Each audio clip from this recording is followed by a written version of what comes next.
Each month, and sometimes it might only be every 2 months, we have a Compassion Company board meeting. And at this board meeting, we reflect on our mission, on all the different works within the homes and centres of compassion. And our primary aim is to ensure that our homes and our centres are well resourced so that they can carry on their works to serve the people in need. And so for our Compassion Company board meeting, we have a little reflection, and always on the reflection sheet we ensure that our mission is stated there, just to remind us what we're doing, and this is it: to manage congregation resources so that the spirit and work of the Sisters of Compassion can continue. And then throughout all our homes we have values, which are like our guiding principles. So if we have to decide, will we do this or will we do another thing, we reflect on our values. And just to state them, they are divine providence, which is we rely for our material and financial resources from the providence of God. And it comes to us in most amazing ways through people volunteering their time, giving us food, like for the soup kitchen, and also financial donations. And Suzanne Aubert said, "Providence is my bank, and it hasn't failed me yet." And I'm living today, and I see that every day, the incredible gifts that people give us in all sorts of ways. So that's a primary value. We have simplicity, and Suzanne Aubert was very strong about simplicity, not to be cluttered, to have what you need but no more.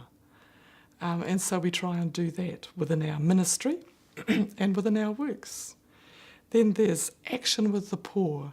So we try to be with the poor, to walk alongside them and be with them.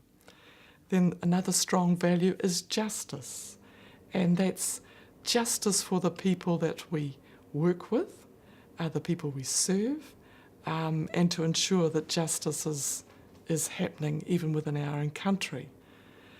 And that is reaches into the Treaty of Waitangi, which is our founding document of this country. So walking alongside the Māori people in that way, which takes us to partnership. So we try to aim to have a partnership with a number of people, with our Māori people, with various peoples that have similar values to ourselves, and we can walk with them or alongside them. It may be with different ministries. An example of how we made a decision has been the purchase of a building in the city of Wellington, in Luke's Lane. We manage money so that we have money available for our works. We had some money invested in a company, an investment company, and they were managing our money. We had it managed in what we call a socially responsible investment, so you hope that the money's working for the good of people.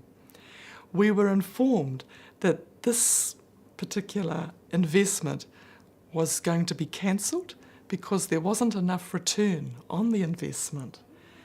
And it was sort of like, oh, that's not very good. We want the money to be able to be used for people. At this time and earlier, we had been working with a number of community groups who rent premises in a building in town. And that's the building in Luke's Lane. And they came to us, "Can you help us find a building so that we can still carry out our work without having to be bankrupted by high market rents?" And there was a lot of discussion and meeting. And then at the time that our investment was no longer going to be socially responsible, we thought, what about buying this building that the community groups were already in, and in that way it's an investment for our money, but it's also working for the people who work for the people of Wellington. And so that's how we made our decision. It was providence, it was divine providence in that the money became available, the building was up for sale, and the purpose of the building met our mission. So that was one example of how we make decisions today. Because today we look for ways in which we can nurture people, enable them to be refreshed in the ways that are appropriate for them. We have this wonderful site here at Island Bay, and we had to make the decision in 2002 to close the hospital. So what were we going to do with this great big property with lots of grassed areas? There was still a good building here and lots of different things still happening. And I always sort of had a vision of an urban monastery, like a monastery you picture today is out in the country, out in the hills or beneath mountains. But I thought, wouldn't it be good to have an urban monastery where people don't have to travel too far but could come and still experience quiet, can hear the tuis singing in the trees. And so the sisters are able to offer a nurturing place. The sisters can also provide what we call spiritual direction, or in which they can share prayer with them, reflect with the person on their spiritual journey. The sisters also have a listening ear. So if somebody just wants to talk and wants nothing else to happen but just somebody that can give them time to hear their story, and that happens here. We also have the most wonderful chapel that is inside, but because of the lovely windows, it takes you outside onto the pahutakawa trees and onto the hills at the back. And that's a space for everybody. There are prayer times, but it's also lots of times when people can just go and be. And the administration enables all the rest of the communities to function. So from here, we reach out to our sisters in all the different communities in New Zealand, Australia, and our community in Tonga and Fiji. And so this is sort of like the central hub or central administration it is. And so all the different communities link back into here, and we resource them from here, either with sisters or the financial resources to enable them to do their work or employ other people to do the work. We have the archives, as you know, here. So it is a very busy place of people coming, people going out.